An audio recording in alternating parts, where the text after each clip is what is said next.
Volume 1. The Gamble in the Dark. September 7th, 1940.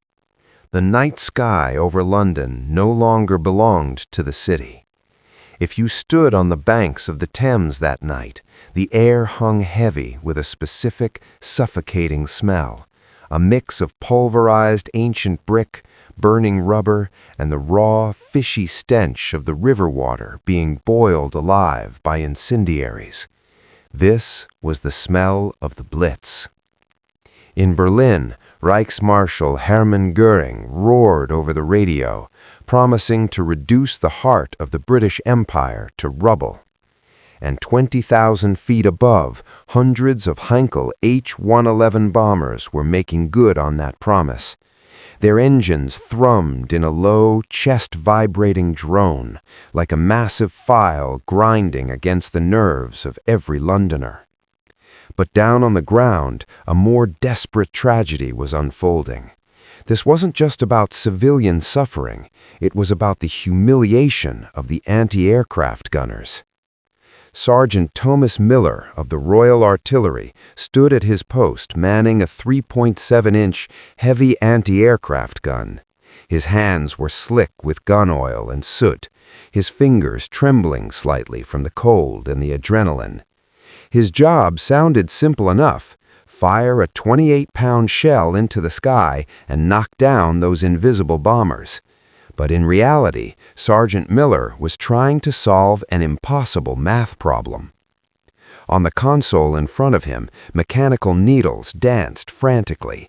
The rangefinder shouted the data: enemy altitude, 18,000 feet, speed, 240 miles per hour, heading, due east. Miller had seconds to perform a mental miracle. He had to predict where that plane would be in 15 seconds.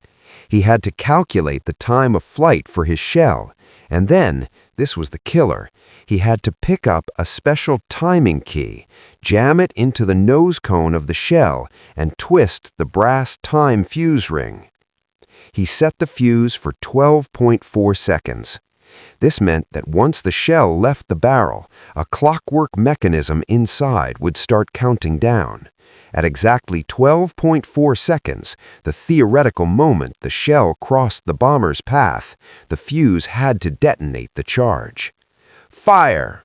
A massive crack, the violent recoil of the gun, the deafening clang of metal. The shell screamed into the darkness.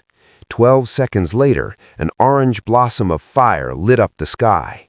From the ground, it looked like a success. The explosion seemed close. But up in the air, for the German bomber pilots, it was a joke. Because in those 12.4 seconds of flight time, if the German pilot nudged his stick just a fraction, or if an unpredictable gust of high-altitude wind pushed the plane, that carefully calculated shell would explode 200 yards away.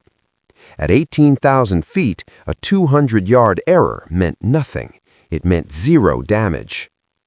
Nazi Germany ace Adolf Galland, in his flight memoirs, described the scene with an almost pity. He wrote that the British searchlights lit them up like actors on a stage, and the flak built a wall of fire around them. It looked terrifying, he said, but it was just a show. They sat in their heated cockpits, watching the black puffs of smoke bloom behind them, like an expensive but harmless fireworks display. They were wasting steel, while Germany ruled the sky. This humiliating contrast was summarized in a top-secret report that landed on Prime Minister Winston Churchill's desk. Stamped with the emblem of the Royal Society, the data inside was as cold as ice water. The report stated a devastating fact. In the autumn of 1940, Britain had to fire on average 2,500 heavy anti-aircraft shells to shoot down a single German bomber. Pause for a second. Think about that number. 2,500 rounds. Every single 3.7-inch shell was a marvel of precision industry. It took refined steel for the casing, brass for the cartridge, high-grade chemicals for the propellant, and a skilled watchmaker to assemble the complex mechanical time fuse. The cost of labor, raw materials, and energy required to produce those 2,500 shells, if you converted it all into pounds sterling, actually exceeded the cost of the brand new Heinkel bomber they were trying to hit. This was the suicide spiral of the British Empire. Nazi Germany didn't even need to bomb targets accurately. They just needed to fly planes in circles over London, baiting the British into firing expensive metal junk into the sky. With every boom of the guns, the British treasury bled out. Tens of thousands of tons of copper and steel were being turned into meaningless shrapnel raining down on London streets. Churchill knew this. He knew that if this turned into a war of attrition, Britain would lose. Germany controlled the resources of the entire European continent. Britain was an island. "We must change the rules," Churchill told his war cabinet through a haze of cigar smoke. "If you can't turn your gunners into snipers, then you must make the shells smarter." That sentence ignited the most insane technological concept in military history: the proximity fuse. Technically, it wasn't a new idea. Scientists all over the world, including the Germans, had thought about it. The theory was simple. Since time fuses are inaccurate, why not give the shell eyes? Why not let it automatically detonate when it detects the plane? German scientists tried acoustic fuses that listened for engines, but failed because the shell's own supersonic shock wave was too loud. They tried optical fuses that looked for shadows, but failed because clouds and sunlight confused them. They even considered electrostatic sensors. But in 1939, experts at the Army Weapons Agency reached a conclusion and wrote it into a technical memo. Under the laws of physics, miniaturizing a radio radar and fitting it inside a spinning artillery shell is an engineering dead end. No vacuum tube can withstand the shock of firing. This project has no combat value and should be terminated. The German judgment was perfectly rational. It was like asking an engineer today to stuff a supercomputer inside a rifle bullet. But the British didn't have the luxury of rationality. They were about to lose their country. West of London, in Swansea, a group of scientists led by Sir Henry Tizard were holding a key piece of technology, the cavity magnetron, a small copper block that looked like the cylinder of a revolver, but could generate massive microwave power. It was the heart of modern radar. The British had the theory, they had the prototype, but they had no production capacity and no resources for the kind of $100 million trial and error experiments needed. Their factories were being bombed, their supply lines were being strangled by U-boats. So a difficult decision was made. In August 1940, a secret team known as the Tizard mission boarded an ocean liner bound for America, carrying a black metal suitcase. Inside that suitcase was the last wealth of the British Empire: blueprints for jet engines, early calculations for the atomic bomb, the prototype magnetron, and that crazy idea for a smart shell. They weren't going to share, they were going to beg. They were handing these crown jewels over to the Americans for free in exchange for the massive American industrial machine entering the war. The voyage was terrifying. The Atlantic was crawling with U-boats. If that ship went down, or if that suitcase fell into Nazi hands, the history of World War II would have ended early in 1940. The fate of Western civilization hung inside that thin tin box. When the Tizard mission finally arrived in Washington, the reception was polite but cool. America wasn't in the war yet, and military officials were skeptical of this black magic. That is, until a famous meeting at the Wardman Park Hotel. The British representatives pulled out the concept, a radio fuse using the Doppler effect. The shell transmits radio waves. When the waves bounce off a plane, the frequency shifts. When the signal strength hits a certain threshold, the shell explodes. Scientists from the National Defense Research Committee, or NDRC, looked at the blueprints with furrowed brows. Among them was the man who would become the soul of the project, Merle Tuve. At the time, he was a physicist at the Carnegie Institution, studying atomic nuclei. Tuve looked at the drawings and asked the most fundamental question. This requires vacuum tubes. Do you have a vacuum tube that can withstand 20,000 times the force of gravity? The British representatives fell silent. They pulled out some test data, admitting that current tubes failed at 50 Gs. An awkward cough echoed in the conference room. 20,000 and 50, that's a difference of 3 orders of magnitude. That's not a problem of improvement, that's a problem of miracles. A U.S. Army ordnance officer stood up, his tone dripping with professional arrogance. Gentlemen, we appreciate you sharing this, but as a man who has spent his life around artillery, let me tell you, a cannon is a violent beast. The pressure in the chamber at the moment of firing is 40,000 pounds per square inch. Put any delicate electronic equipment in there, and there is only one outcome: powder.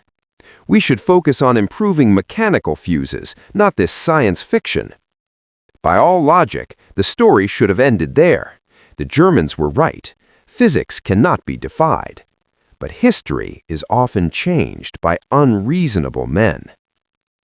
Merle Tuve stood up. He was a man of volatile temper who hated bureaucracy, but he had an intuition rare among scientists. He looked at the plan that had been all but sentenced to death and said something that would go down in history. We certainly don't have that kind of vacuum tube because we've never tried to build one. Unless we try it ourselves and fail 1,000 times, don't tell me it's impossible. That night, Tuve didn't go home. He went back to his lab and grabbed his assistants. They did something very unscientific. They went out and bought every model of radio vacuum tube available on the market. Then they took a lead pellet air rifle, jammed these fragile glass tubes into the back of the pellets, and fired them into a stack of thick phone books. Bang! First shot, the tube shattered into glass dust. Bang! Second shot, the metal supports inside twisted and snapped. It was a massacre. Dozens of tubes turned into garbage in minutes. It seemed to confirm the ordnance officer's prophecy. But after the 47th shot, when they dug the deformed slug out of the shredded phone book, Tuve found something incredible. That glass tube, it had cracks, yes, but it hadn't shattered. More importantly, when they hooked it up to a power source, the tiny filament inside actually glowed. That faint orange light, flickering in the dim lab, was like the first star in a dark universe. It was insignificant, but it proved a crucial fact. The probability was not zero. As long as the probability is not zero, American industrial power can turn it into 100%. We can do it, Tuve scrawled in his notebook. But we need to change everything. We need to reinvent the vacuum tube, reinvent the battery, and maybe even reinvent manufacturing itself. At that moment, Goering in Berlin had no idea that a faintly glowing light bulb in a Washington lab had just tolled the death knell for the Luftwaffe. But this was just step one of a long march. To turn a surviving light bulb in a lab into millions of lethal weapons on the battlefield, they had to cross a valley of death called mass production. This wasn't just a technical problem, it was a massive game of resources, espionage, and human nature. And the biggest bet in this game was placed on something nobody expected: hearing aids. Volume 2: The Impossible Physics. In the winter of 1940, something strange happened in the American Northeast. In specific factories across New Jersey and Massachusetts, men in unmarked military trench coats suddenly appeared. Waving requisition orders signed directly from Washington, they forcibly bought up stockpiles of a very specific consumer product. It wasn't weapons, it wasn't medicine, it wasn't even strategic metal. It was hearing aids. More precisely, the core component inside, miniature vacuum tubes. At the time, Raytheon had just developed a vacuum tube the size of a fingertip, designed specifically for portable hearing aids. For the general public, it was a miracle for the deaf. For Merle Tuve and his Section T, it was a lifeline. Because it was the only electronic component on Earth that had achieved miniaturization. If you tried to stuff a standard radio vacuum tube, about the size of a light bulb, into a 5-inch shell, you'd have no room for explosives. Plus, the bigger the volume, the longer the lever arm, and the higher the probability of snapping under violent vibration. Tuve looked at the tiny peanut-sized hearing aid tube in his hand and realized this is the key, but it's a fragile key.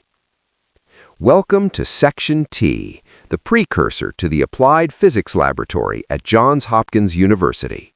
There were no bright, clean rooms, no scientists in white coats acting elegant. It looked more like an auto repair shop, reeking of machine oil, tobacco smoke, and anxiety. The floor was littered with discarded cables, blackboards were covered in calculus, and trash cans overflowed with failed blueprints and empty coffee cups. Merle Tuve sat at the center of this chaos. He was a burly man with sharp eyes, always chewing on a cigar. He despised the arrogance of pure science. He would often scream at his PhDs, "Don't talk to me about theoretical perfection. Our boys are getting blown up in the Pacific. I want something that works in the mud, not something that wins a Nobel Prize in a lab." His philosophy of pragmatism was about to face the most brutal challenge in physics: spin.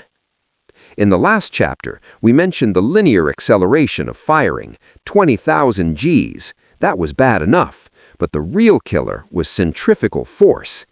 To keep a shell stable in flight, the barrel is rifled. When the shell leaves the gun, it spins like a top whipped by a giant, rotating at 30,000 revolutions per minute. What does that mean? Imagine you sitting on a merry-go-round. When it spins a little fast, you feel a force throwing you outward. Now, speed that up 10,000 times. At that RPM, any tiny component inside the shell is subjected to a massive force trying to tear it apart and throw it against the casing. The filament in a vacuum tube, thinner than a human hair, would be pulled into a straight line and snapped instantly. The grid would collapse like a fence in a hurricane. German scientists had calculated these numbers and decided the project was impossible. But Tuve's team adopted a very American solution.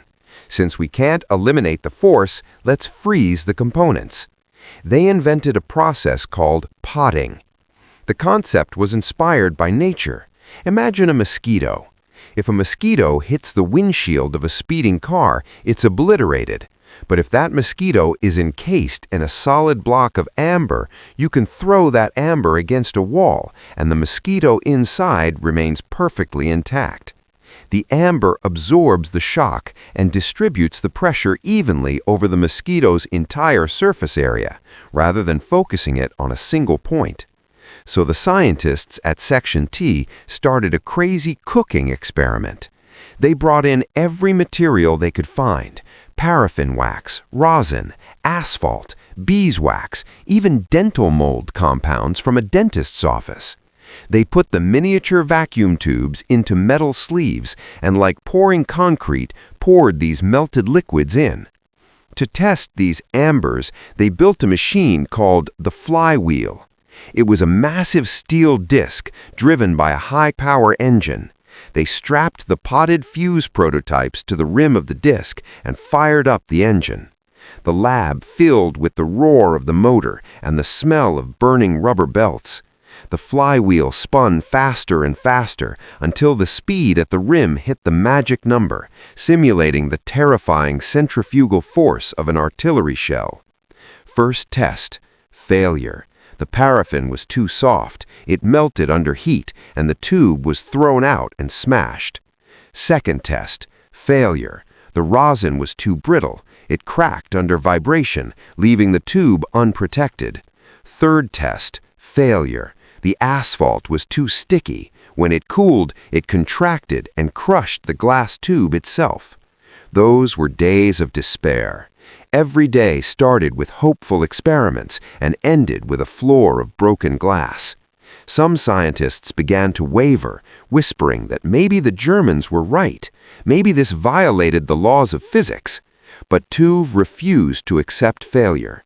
He introduced a new synthetic chemical product, hardening resin. This material flowed like water when liquid, penetrating every crevice of the vacuum tube. But once it cured, it became as hard as stone, with minimal shrinkage. One late night in 1941, the fateful 384th test began. The lab was dead silent, save for the screaming whine of the spinning flywheel. Everyone held their breath, staring at the blurred shadow. They pushed the RPM to the limit, equivalent to 25,000 Gs of centrifugal force. 1 minute, 2 minutes, 5 minutes. No shattering sound, no impact of flying parts. Tuve signaled to cut the power. The flywheel slowly ground to a halt. Engineers swarmed it, their hands shaking as they unstrapped the unassuming black block of resin. They hooked it up to power, connected it to the oscilloscope. The green dot on the scope jumped, then drew a steady, waving line. It was alive. Inside that solid block of resin, the fragile glass vacuum tube, after enduring violence equivalent to being run over by a tank, was working perfectly, transmitting radio waves. There were no cheers in the lab, only the exhaustion of long-suppressed relief. A young engineer slumped into a chair and muttered, "My God, we just turned glass into stone." At that moment, they didn't just build a fuse, they invented the ancestor of modern electronic packaging. Even today, if you crack open a missile guidance head or a black box, you will see the shadow of this potting technology. But solving the vacuum tube was only the first mile of the marathon. Just as they were ready to celebrate, a more realistic, practical problem landed on the table. This fuse needed electricity. In the lab, they could test with external power, but in a flying artillery shell, you can't drag an extension cord. You need a battery. Store-bought dry cells? No, their shelf life is only a few months. Imagine the Army shipping shells to an island depot in the Pacific. They sit in a humid ammo dump, rotting under heat, mold, and time. 2 years later, when the Japanese Zeros dive out of the sun, gunners load these shells. If the fuse holds a standard dry battery, nothing happens. The chemical paste inside dried up long ago. This expensive smart shell becomes a dumb rock. Soldiers die because the battery expired.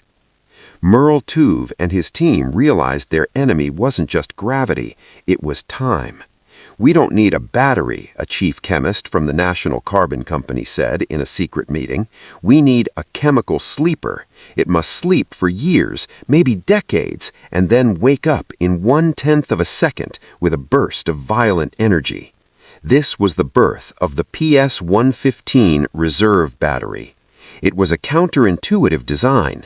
To make it work, engineers had to exploit the very thing they tried to avoid with the vacuum tubes, the brittleness of glass. The heart of this battery was a tiny glass ampule filled with highly corrosive chromic acid electrolyte. Surrounding it were stacks of zinc and carbon plates, like a millefeuille pastry. Normally, these plates were bone dry, no liquid, no ion flow, no chemical reaction. This meant the battery was dead, 0 voltage, 0 aging. Theoretically, you could bury it for 50 years, dig it up, and it would be as new as the day it was made. But to wake it up, you needed a key, and that key was violence. Let's slow time down to the micro level and watch the breathtaking physics inside a 5-inch naval cannon the moment it fires. 0.000 seconds. The primer is struck. The propellant explodes. 0.001 seconds. The shell begins to accelerate down the barrel. A massive setback force hits. Inside the battery, a carefully calibrated metal hammer overcomes a spring's resistance and slams backward. Crack! The glass ampule is shattered by the hammer. This was a dangerous design balance. The glass had to be brittle enough to break reliably on firing, but strong enough that if a clumsy loader dropped the ammo crate on the deck, it absolutely would not break. If it broke in the depot, the leaking acid would silently corrode the fuse, turning the shell into a time bomb that could explode in the gun barrel, killing the entire gun crew. To find this balance, engineers conducted countless drop tests. They threw dummy rounds off trucks, tumbled them downstairs, even simulated the slamming of transport ships in rough seas. Only when the impact force hit the precise G range of gunfire would the bottle of death shatter. 0.005 seconds. The shell leaves the muzzle. At this point, the glass is broken, but the liquid is just a chaotic blob of droplets. The battery still has no power. 0.100 seconds. The spin from the rifling takes over, 30,000 RPM. Terrifying centrifugal force hijacks the chaos. The force slings the electrolyte from the shattered ampule outward against the stack of plates. The liquid is forced under immense pressure into the tiny gaps between the layers. The dry metal plates are instantly soaked. 0.100 seconds. Chemical reaction erupts. The voltage needle jumps from 0 to 100 volts instantly. The sleeping fuse wakes up. The radio transmitter kicks in, sending out its first radio wave, hunting for prey. It was engineering poetry, using the destructive force of launch to create order and life. The shell used its own motion to power itself.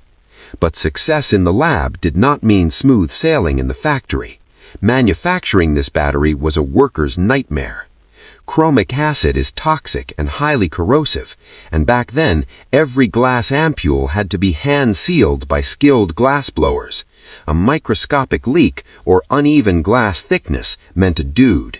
In a highly classified factory in Cleveland, hundreds of women worked in front of special fume hoods. They wore thick rubber gloves, handling these lethal little vials with extreme care. A quality control inspector from that era recalled, "The smell was sharp, a mix of metal and acid. We were told that we weren't holding glass bottles. We were holding the lives of boys on the front line. If you sealed it too thick, the battery wouldn't start and the boy couldn't shoot down the plane. If you sealed it too thin, it might break in transit and blow up the ammo crate." To ensure perfection, the military implemented a brutal lot acceptance test. From every production batch, hundreds of batteries were randomly pulled and sent to the centrifuge for destructive testing. Engineers would simulate the firing, then slice the batteries open to see if the glass had shattered completely, if the liquid had distributed evenly, and if the voltage hit peak in the required milliseconds. If even a few samples failed, the entire batch of tens of thousands was immediately destroyed. This paranoid level of quality control came at a huge cost, but the payoff was staggering. Throughout the war, the failure rate of the VT fuse power supply was kept to an unbelievably low level. Meanwhile, across the ocean, German and Japanese scientists were still struggling with cold weather failure in dry batteries. The Luftwaffe found that when planes flew at high freezing altitudes, battery performance tanked. But the American liquid ampule battery, being dry until activation and generating heat during its reaction, was immune to temperature. Whether in the icy Aleutians or the tropical South Pacific, it worked. This was the invisible technological gap. The Axis powers were researching how to make old batteries better. Americans reinvented the concept of a battery. When the first fuses equipped with these magic batteries were crated up, they looked unremarkable. No switches, no terminals, just a silent metal cone. But they were ready. They were the sleeping beauties of the industrial age, waiting for the kiss of the cannon fire to transform into aerial reapers. The final piece of this high-stakes gamble, power, was solved. The vacuum tube was hard as stone. The battery was poised to strike. Now only one question remained. How many can we make? Not hundreds, not thousands. The military requirement was 1 million per month. This required an industrial mobilization like never before. It meant turning factories that made radios, cameras, and even underwear into production lines for highly classified killing machines. And it all had to be done in absolute secrecy. Volume 4, The Silent Legion. In 1943, if you walked into a small-town bar in the Midwest American Midwest and asked a young woman just off her shift, "Honey, what do you make at the factory?" she might hesitate, then give you a standard answer rehearsed 1,000 times. "I make radio parts," or "I assemble hearing aids." If you pressed further, "What kind of hearing aid needs chromic acid and shock-proof wax?" she would shut up instantly. She might even report you to the plant safety officer the next day. This wasn't paranoia, it was the norm of American society at the time. This was the Silent Legion. The classification level of the VT Fuse project, codenamed Project A or Section T, was on par with the Manhattan Project. In some ways, the secrecy was even broader because more people were involved. Atomic bomb research was concentrated in isolated desert bases. VT Fuse production lines were scattered throughout ordinary cities throughout America. Eastman Kodak, RCA, Sylvania, Zenith, household names known for civilian goods became part of the military-industrial complex overnight. The biggest challenge wasn't technology, it was decentralization and integration. Merle Tuve and the military devised a brilliant and cunning production strategy. They broke the fuse down into hundreds of independent sub-assemblies. Factory A made only resistors. Factory B made only capacitors. Factory C assembled these parts into a nonsensical circuit board. Factory B did the final assembly and potting. The vast majority of workers, even mid-level managers, had no idea what these parts combined to create. They only saw strange codes and incredibly strict tolerance requirements. Let's focus on a radio assembly plant in Illinois. Originally making civilian broadcast equipment, it was now filled with thousands of women. Mary Smith, a pseudonym, was one of them. Her job, day in and day out, was to sit at a microscope and use tweezers to solder a wire thinner than a hair onto a ceramic base. It was excruciatingly boring and painful work. The bright light of the microscope burned her eyes. The constant stooping wrecked her neck. But the invisible pressure was worse. The factory was plastered with signs. A loose wire equals a dead soldier. Silence saves lives. FBI agents would pose as janitors or cafeteria workers, blending into the crowd. Any casual chat about work could lead to termination or interrogation.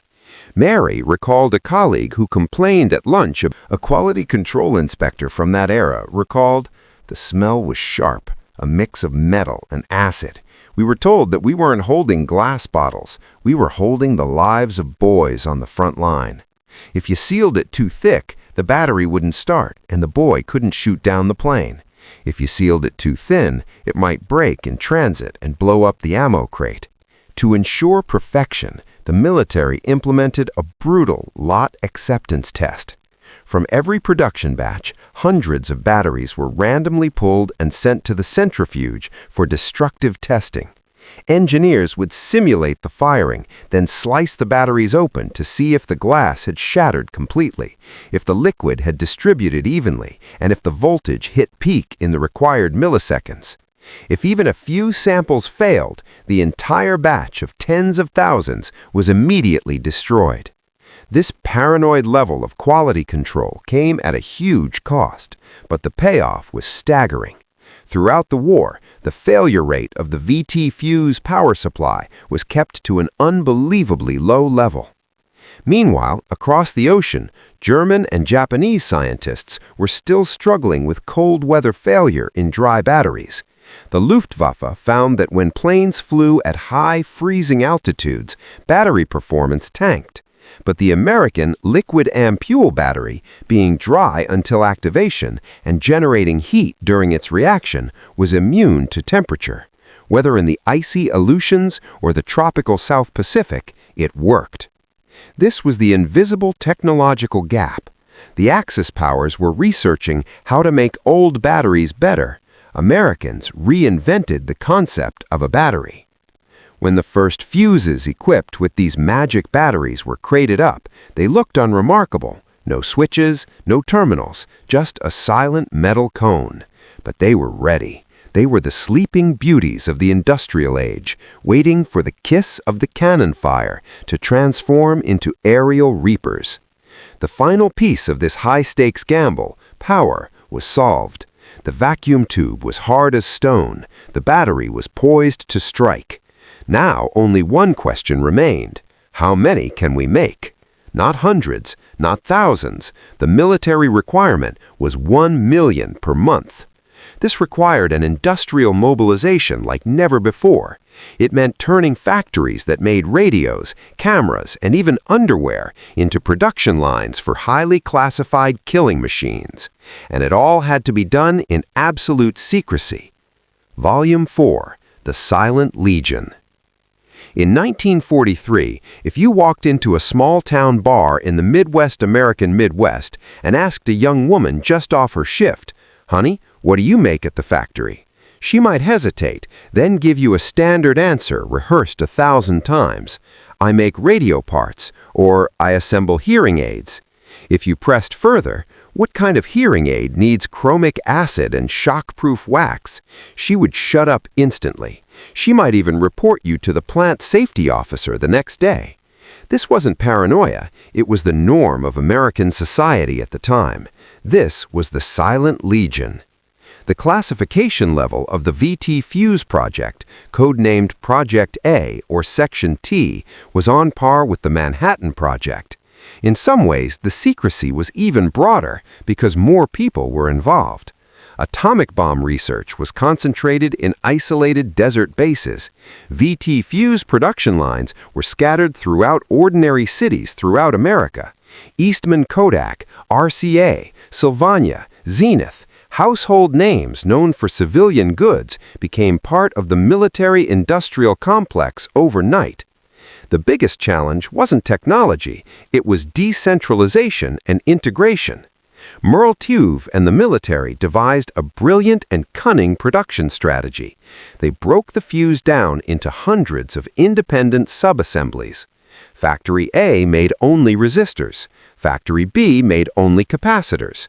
Factory C assembled these parts into a nonsensical circuit board. Factory B did the final assembly and potting. The vast majority of workers, even mid-level managers, had no idea what these parts combined to create. They only saw strange codes and incredibly strict tolerance requirements. Let's focus on a radio assembly plant in Illinois. Originally making civilian broadcast equipment, it was now filled with thousands of women. Mary Smith, a pseudonym, was one of them. Her job, day in and day out, was to sit at a microscope and use tweezers to solder a wire thinner than a hair onto a ceramic base. It was excruciatingly boring and painful work. The bright light of the microscope burned her eye. The constant stooping wrecked her neck, but the invisible pressure was worse. The factory was plastered with signs. A loose wire equals a dead soldier. Silence saves lives. FBI agents would pose as janitors or cafeteria workers, blending into the crowd. Any casual chat about work could lead to termination or interrogation. Mary recalled a colleague who complained at lunch about, "What the hell is this little metal cone for anyway?" The next day, she was gone. No one knew where she went. Fear was an efficient lubricant that kept this massive production line running at high speed in absolute silence. But even then, the American industrial miracle showed its human side. Engineers found that traditional soldering was too slow and prone to error. To adapt to mass production, they had to lower the skill requirement for workers. So, they invented an early version of printed circuits. No longer did workers need to wind complex wires. They screen-printed conductive silver paste onto ceramic substrates, just like printing a newspaper. The women just had to plug components into the designated spots and dip them into a solder bath. It was a revolutionary moment. It turned electronics manufacturing from a craft into a true industrial assembly line. Production efficiency soared tenfold. By late 1942, the first batch of mass-produced VT fuses, codenamed MC380, rolled off the line. Their cost plummeted from hundreds of dollars for the lab prototypes to just tens of dollars. This meant the Allies could use these high-tech weapons with almost reckless abandon. To test the reliability of these mass-produced fuses, the military built a massive firing range at Dam Neck, Virginia. Every day, it was a carnival of burning money. They loaded fresh fuses into shells and fired them into the ocean. But this time, they weren't shooting at planes, they were shooting at waves. The radar fuse could detect the rise and fall of the ocean swell. By recording the height at which the shell exploded over the water, engineers could judge if the fuse's sensitivity was within spec. Local fishermen often saw a bizarre sight: the empty sea suddenly erupting in rows of towering water columns, as if invisible giants were walking through the waves. This test data was fed back to the factories to fine-tune every parameter on the line. It was a massive closed-loop control system spanning half of America: battlefield, firing range, lab, factory. And the Axis knew nothing. German intelligence noticed the unusual procurement activity in the American electronics industry, but they were misled. They thought the Americans were mass-producing new airborne radar or communication gear. They never dreamed the Americans were luxurious enough to put a radar inside a disposable artillery shell. This blind spot doomed them to pay a terrible price in the battles to come. In January 1943, the first wooden crates marked Mark 32 were secretly loaded onto cruisers bound for the South Pacific. On the side of the crates was a deceptive label: "Electronic tube spares, handle with care." But inside slept the newly awakened industrial monsters. They were about to give the Imperial Japanese Navy a bloody surprise. The gunners on the USS Helena looked at these new green-tipped shells with deep suspicion. No time setting? Just shoot? It sounded too good to be true. But in just a few days, that suspicion would turn into almost religious worship. Volume 5. The Pacific Hunt. January 4th, 1943, South Pacific, the Solomon Islands.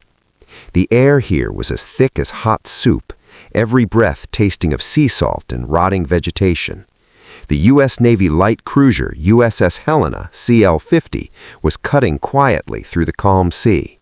For the ship's anti-aircraft gunnery officer, let's call him Captain Johnson, this was a moment of anxiety. Just hours ago, he received orders to swap out his ammunition. The familiar high-explosive shells with yellow tips were hauled back to the magazine, replaced by a batch of strange green-tipped shells, codenamed Mark 38. The technical manual was disturbingly brief. No time fuse setting required, no range estimation required. Point muzzle at enemy aircraft and fire. Captain Johnson looked at the green-tipped shells in his hand with deep skepticism. As an old-school gunner, he was used to racing against time, ranging, reading data, manually twisting fuse rings, loading, firing. It was a complex dance. Now, the eggheads in Washington were telling him to just throw the shell up there? It felt like an insult to the profession of artillery.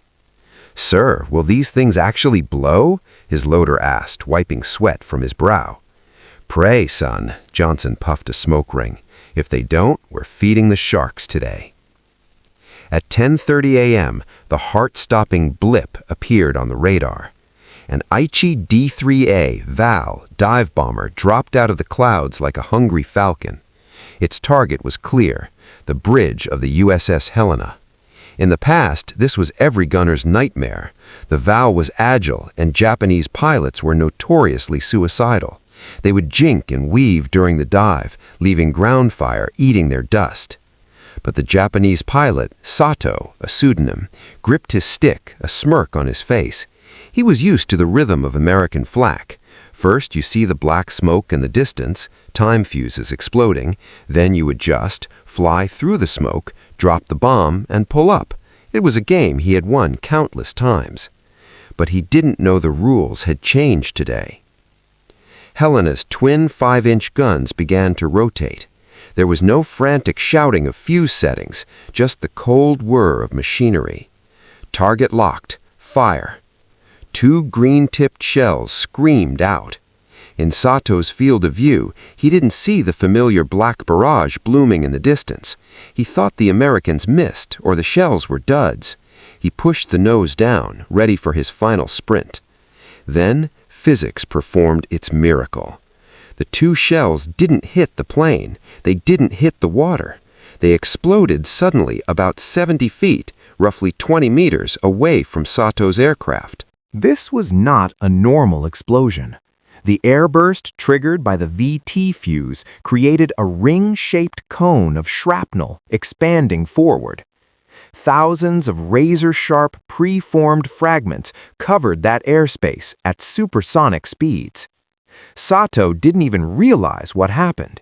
His plane didn't feel the shudder of a direct hit, but suddenly the aluminum skin of the aircraft was shredded like paper. The cockpit glass shattered instantly. The fuel tanks in the wings were perforated by countless tiny fragments, fuel spraying out and igniting instantly on the hot engine. On the deck of the Helena, sailors saw a surreal image. The Japanese bomber wasn't blown to bits. It looked more like it slammed into an invisible wall. It shuddered violently in mid-air, then turned into a massive fireball, tumbling into the sea. From opening fire to the kill, 2 rounds. Captain Johnson lowered his binoculars, his mouth hanging slightly open, his cigarette dropping to the deck. He looked back at the terrified loader and, after a long pause, squeezed out a sentence. Good God, those nerds built a demon. This wasn't luck. Over the next few weeks, similar scenes played out repeatedly across the South Pacific. The fleet's anti-aircraft efficiency saw a cliff-like jump. The average ammunition required to down an enemy plane plummeted from 2,500 rounds to around 300. For some elite ships, the number was even lower. Let's listen to the enemy. Their voice is more convincing than any data. In intercepted radio logs of the Imperial Japanese Navy, confused and desperate calls from pilots began to appear frequently. A captured diary from a Japanese flight leader read, "We lost 6 planes today. The American gunnery has suddenly become supernatural.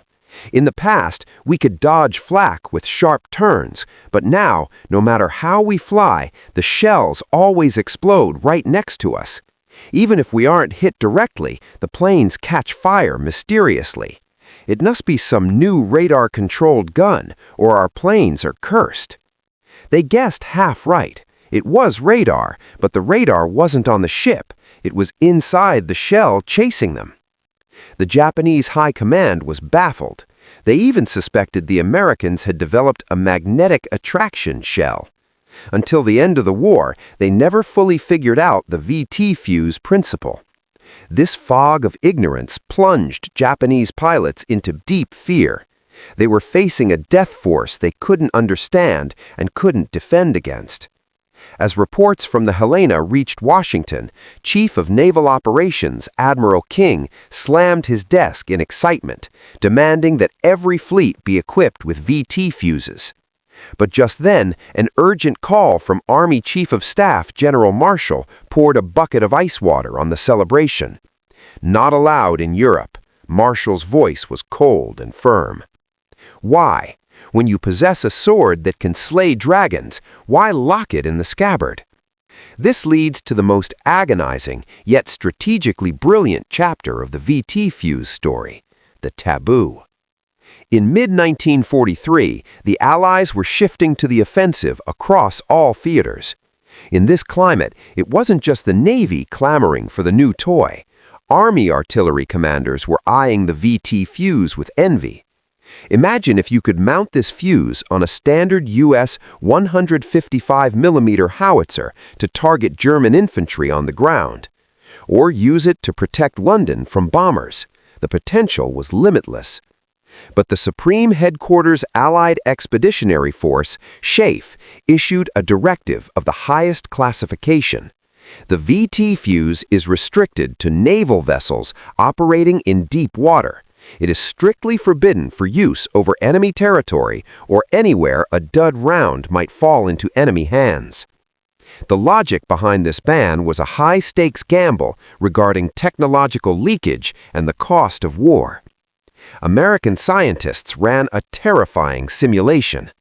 Germany possessed some of the world's finest quantum physicists and engineers. If even one VT fuse fell onto German soil without exploding, and the dud rate was 10%, and was picked up by a combat engineer and sent to a lab in Berlin, the game would be up. In just a few weeks, smart German engineers would disassemble it, understanding the vacuum tubes and the circuit design. Then, two catastrophic things would happen. First, they would invent jamming devices.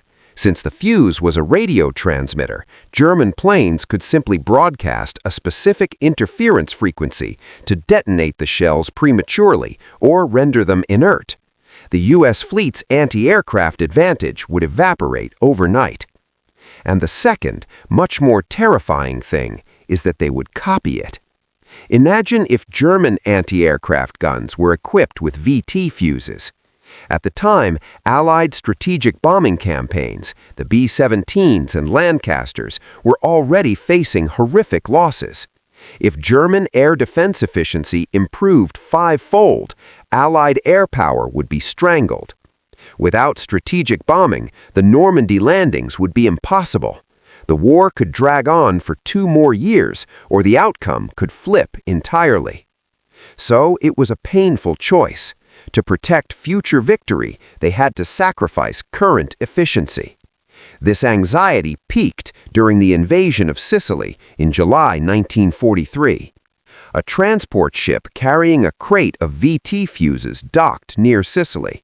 When General Eisenhower heard about it, he reportedly exploded in rage, immediately ordering the ammunition sealed and placed under heavy military police guard. He would rather let frontline anti-aircraft units struggle with old ammo than risk a 1 in a million chance of a technology leak. It was a story of patience. The Allies held a royal flush, but they could only play their low cards one by one. Until a threat appeared that changed everything. In 1944, Hitler's vengeance weapon, the V1, began to fall on London like rain. Panic in Britain reached a fever pitch. Prime Minister Churchill personally pressured Eisenhower. "Our people are dying. We have the cure in our hands. Why won't you use it?" After countless heated arguments, the Allied High Command finally cracked the door open. They devised a compromise plan, Operation Diver. They allowed the use of VT fuses on British soil, but under strict geographical restrictions. All anti-aircraft batteries had to be deployed on the coastline of the English Channel. The guns had to point out to the sea. That way, every shell, whether it hit or was a dud, would eventually fall into the cold ocean bottom, not on land where a spy could retrieve it. The sea would be the secret's best safe. This decision finally unleashed the magic of the VT fuse that had been suppressed for so long. When the first wave of V1 missiles encountered VT fuses over the coastline, the Germans were completely blindsided. They expected an easy slaughter. Instead, they walked into a clay pigeon shooting gallery. Volume 7. Machines Against Machines. June 13, 1944. Just 1 week after D-Day. Londoners were woken at 4 a.m. by a sound they had never heard before. It wasn't the familiar, sullen drone of a heavy bomber. It was a sharp, rasping noise, like a giant lawnmower driving across the sky. Put, put, put, put. Terrified Londoners gave it a name, the buzz bomb. This was the V-1, Hitler's promised vengeance weapon. It was the first cruise missile in human history. For the British people at the time, it was an instrument of pure psychological torture. The most terrifying moment wasn't hearing the sound, it was when the sound stopped. The V-1's timer would cut the fuel, the engine would die, and then this iron bird loaded with 850 kilograms of Amatol high explosive would dive in deathly silence. That moment, everyone on the street would hold their breath and count seconds, a survivor of the Blitz recalled. You didn't know if it would land on your head or your neighbor's. You just waited for judgment. In Berlin, Propaganda Minister Goebbels gloated, "London will tremble in a sea of fire. The British can only watch helplessly as doomsday arrives." At first, it seemed he was right. The V-1 design was devious. It flew at 2,000 to 3,000 feet, cruising at 400 miles per hour. For heavy anti-aircraft guns, this was too low. The barrels couldn't track the angular velocity. For light autocannons, it was too far. The Royal Air Force tried everything. They sent their newest Hawker Tempest fighters to intercept. Pilots even invented an acrobatic tactic, flying alongside the V-1 and using their own wingtip to flip the missile's wing, messing up its gyroscope and crashing it. It was heroic, but it was a drop in the bucket. London burned every day. Hospitals overflowed with civilians slashed by flying glass. In this critical moment, Eisenhower signed the order codenamed Diver. The ban on VT fuses was lifted along the English Channel. Hundreds of 90mm and 3.7-inch guns were urgently deployed to the cliffs of Dover and Folkestone. This time, the gunners didn't need to fumble with setting fuses. Their only job was to flood the sky toward the sea with steel. It was a war of machine against machine. On one side, Nazi autopilot missiles, on the other, Allied auto-detonating shells. The result was devastating for the V-1. An American war correspondent observing from the Kent coast described the scene. It didn't look like war. It looked like an invisible conveyor belt was feeding German missiles into a shredder. The moment they entered range, black clouds would bloom in the sky. No chasing, no dogfights. The missiles just hit an invisible wall and snapped into the sea. Sometimes the first shot from a gun would bring one down. It was inhumanly accurate. The data tells the truth, and the data was staggering. Before the introduction of the VT fuse, shooting down a single V-1 required an average of 2,500 shells. After the full deployment of VT fuses, that number dropped to under 100 rounds. In the final week of the V-1 offensive, the Germans attempted a last-ditch saturation attack. Allied anti-aircraft units shot down 79% of them. Less than 4% of the missiles successfully penetrated the defense line to hit London. The German High Command was completely baffled. Their radar monitoring showed the Allies hadn't increased the number of guns, yet their missile loss rate skyrocketed from 10% to 80%.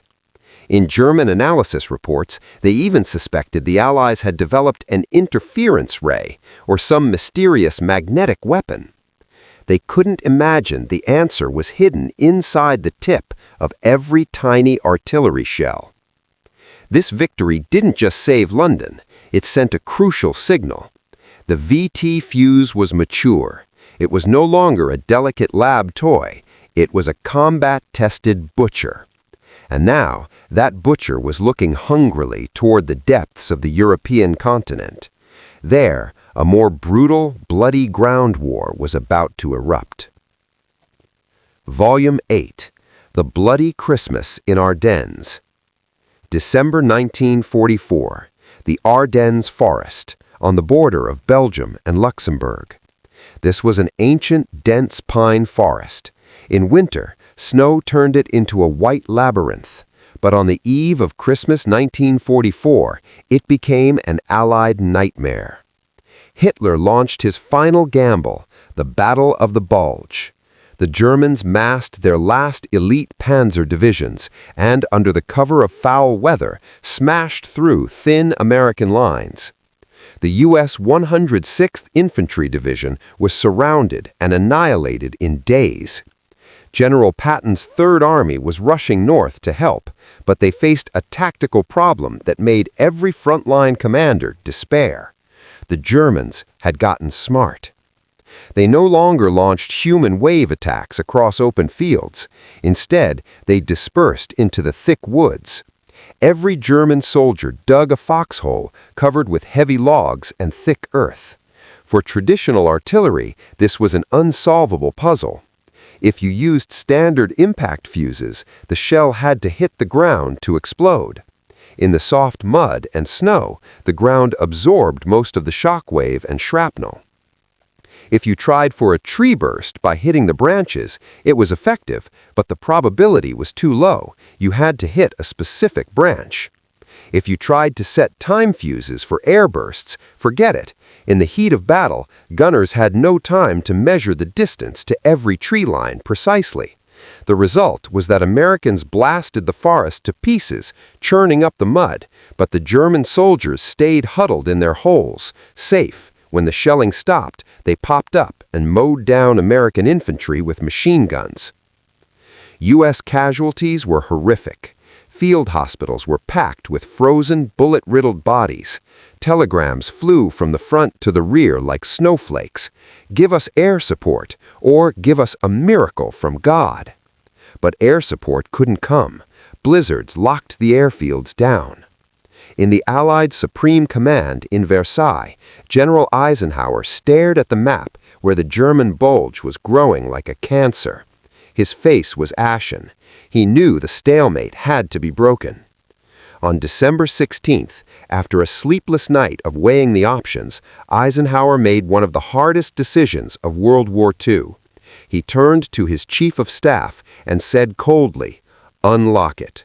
Authorize the use of VT fuses for ground fire in the Ardennes sector." It meant that to save the lives of soldiers on the line, the Allies were willing to risk the ultimate technology leak. The order traveled like electricity to the artillery batteries. In Patton's Third Army, soldiers cracked open crates with the special codes. They were surprised to find a new setting on these fuse tips, ground mode. The principle was simple. The radio waves from the fuse would bounce off the ground. When the fuse detected it was 10 to 15 meters above the earth, it would automatically detonate. That meant every single shell, regardless of the terrain, would become a precision airburst right over the enemy's head. December 20th, German lines. Hans Müller, a composite character based on memoirs, was a German grenadier huddled in his foxhole smoking a cigarette. He heard the distant thump of American guns. "Here it comes again," he told the rookie next to him. "Don't worry, keep your head down. Their shells will just till the soil for us." He tossed the cigarette, curled up, and waited for the ground to shake. But the shake never came. Instead, a sharp, deafening crack exploded exactly 10 meters directly above his head. This was not a normal explosion. The airburst triggered by the VT fuse ripped the steel casing of the 155mm shell into thousands of jagged fragments. These fragments sprayed vertically downward at thousands of feet per second. For the Germans hiding in foxholes, this meant no dead angle. The earthen pits that protected them turned into open coffins. Even worse, in the Ardennes forest, the effect was multiplied tenfold. The shock wave of the airburst snapped the tall pine trees in half like matchsticks. The hard trunks were blasted into millions of sharp wooden splinters. These splinters mixed with steel shrapnel, covering the entire forest like a rain of razors. Miller saw only a flash of red light, and then the world went black. He didn't even have time to feel pain. It was a one-sided massacre. When American infantry charged after the barrage, they were stunned by the scene. The entire forest had been sheared off at waist height, like a wheat field after harvest. In the German positions, there were almost no intact bodies. The once secure foxholes were filled with German soldiers turned into pincushions by shrapnel and wood.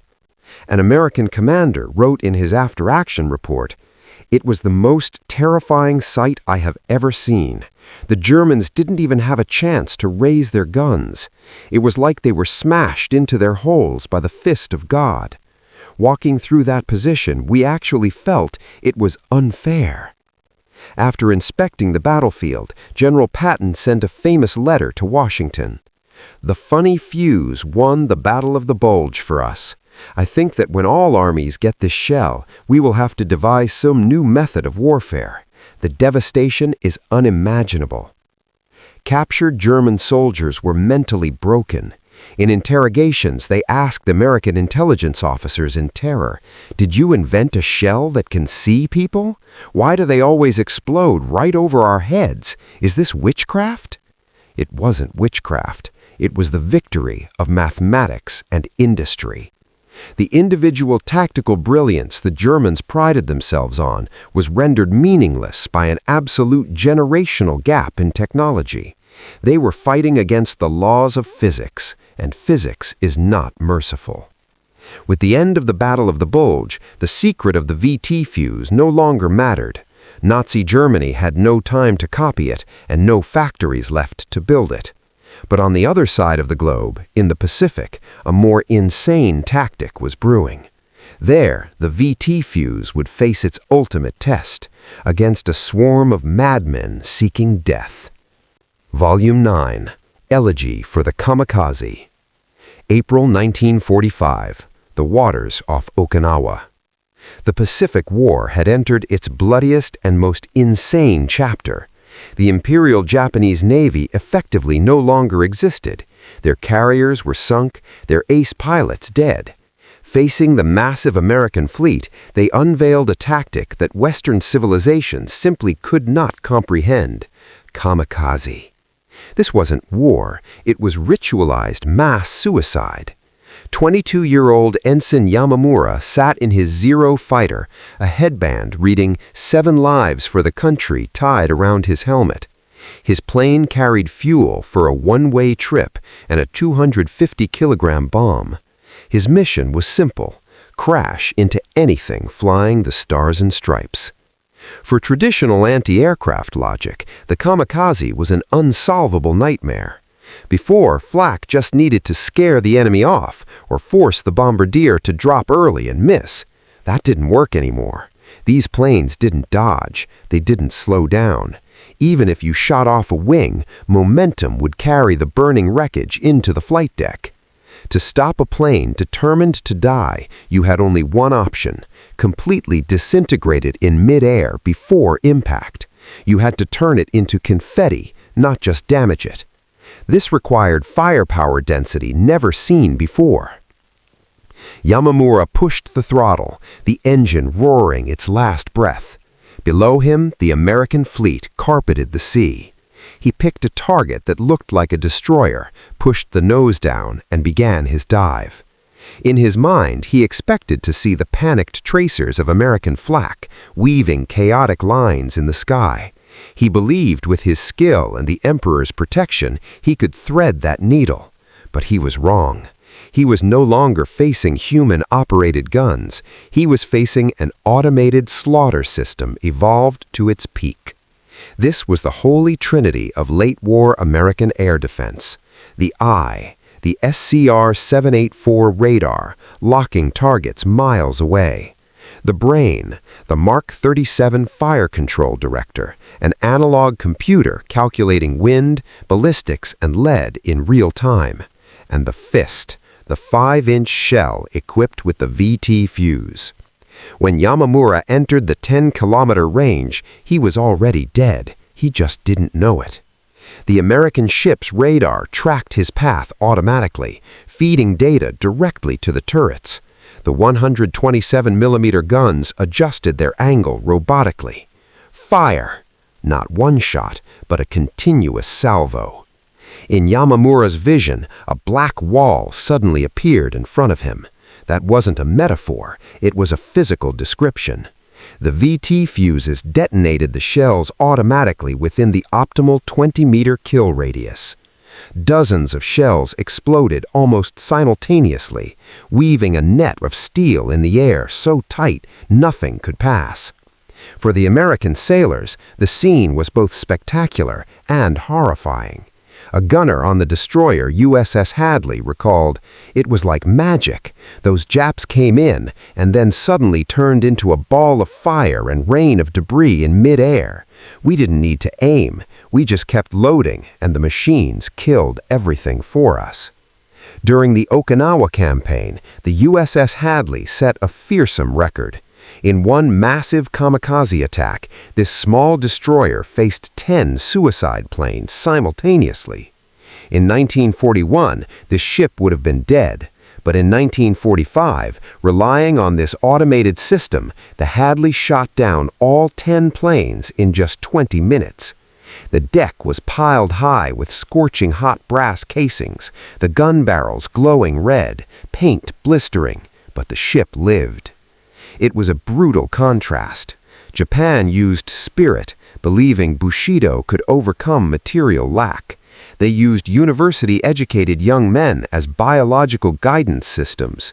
America used industrial power, using glasses, vacuum tubes, and math to build a cold, emotionless defensive shield.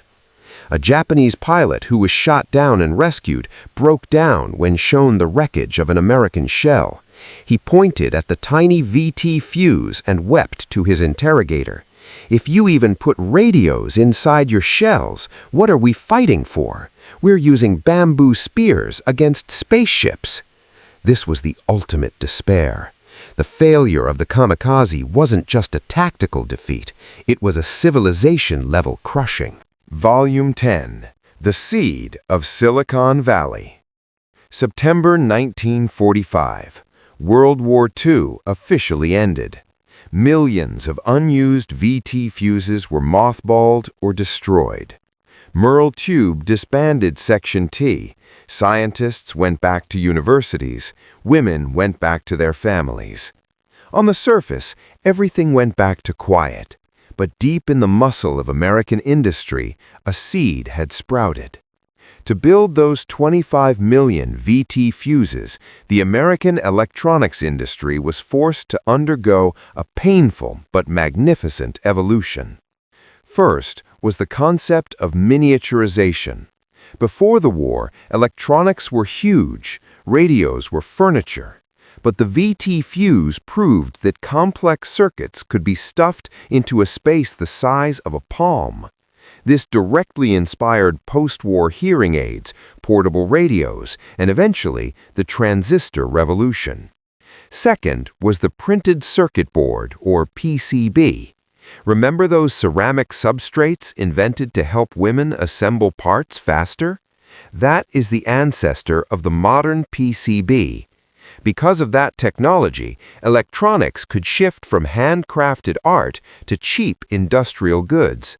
Today, if you crack open any computer, phone, or TV, you see that green board, the direct descendant of the VT fuse. Finally, packaging technology.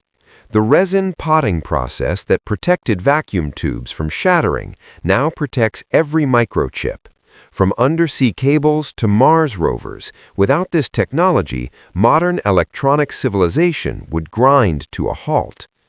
We often say the atomic bomb ended the war. That's true. But the bomb was a destroyer. It brought fear, but little direct benefit to civilian life. The VT fuse, the unsung number 2 hero, was a builder. It was the first time humanity mass-converted bleeding-edge tech into a cheap commodity. This gives us a profound historical lesson. The defeat of the Axis was, at its core, the defeat of craftsmanship by the industrial system. Germany's V-2 rocket was an engineering marvel, but it was too expensive and complex to change the war. Japan's Zero fighter was a work of art, but it required skilled artisans to hand build, and when they died, they couldn't be replaced. But the American VT fuse, it didn't seek individual perfection, it sought replicable excellence. It packaged quantum physics, radio technology, and chemical engineering into a lump of iron worth a few bucks, and then produced it like sausages. This is the core logic of modern civilization. Technology shouldn't be an idol on a pedestal. It should be a tool within everyone's reach. The next time you scroll through a video on your phone or check social media, take a second to think about that winter 80 years ago. Think about the mad scientist shooting air rifles at phone books in a lab. Think about the young woman at a microscope with an aching back, not knowing what she was building. Think about the German soldier in a foxhole, watching the sky turn black. It was their gamble, their sacrifice, and their fear that shaped the digital world we live in today. We tell this story not to glorify weapons, but to stand in awe of the creativity humanity erupts when backed into a corner. That was the dice throw of God, and we are still living in the echo of that toss.